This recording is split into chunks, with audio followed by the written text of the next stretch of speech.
Nos familles doivent vivre.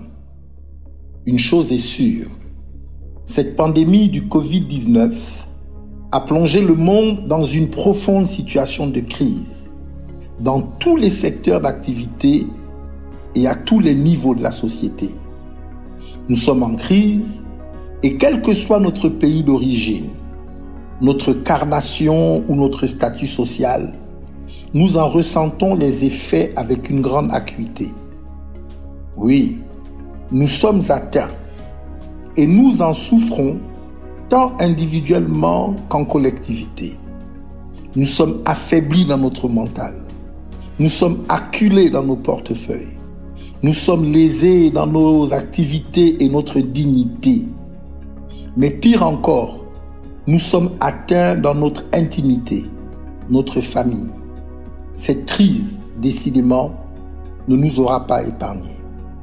Bien au contraire, en attaquant nos familles, elle a ciblé le cœur de notre force. Et en faisant cela, elle a tenté de nous mettre KO.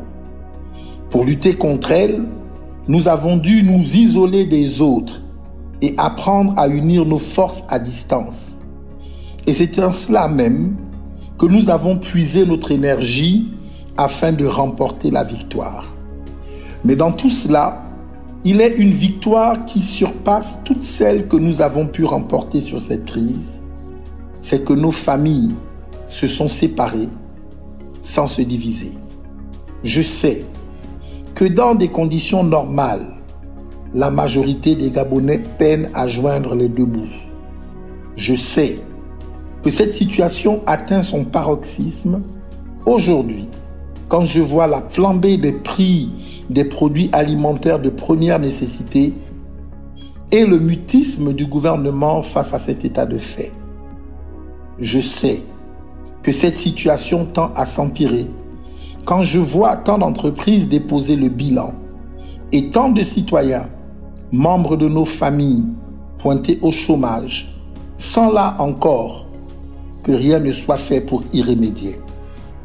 Je sais que notre situation actuelle n'est vraiment pas enviable quand je vois que les conditions de reprise des cours de nos jeunes sont loin d'être réunies, ce qui assurément donnera des maux de tête aux nombreux parents qui se courbent l'échine chaque jour pour assurer le meilleur à leur progéniture, notre avenir. Finalement, que dire de plus? Que faire? Sinon se le dire ouvertement. Face à cette crise, nos familles ont été secouées, mais n'ont jamais abandonné le combat. Plus que jamais, nos familles doivent vivre et nous avons la responsabilité de les y aider. Je sais qu'ensemble, nous y arriverons. Je suis Mike Joctane. J'ai un nouveau regard sur le Gabon. Que Dieu bénisse le Gabon.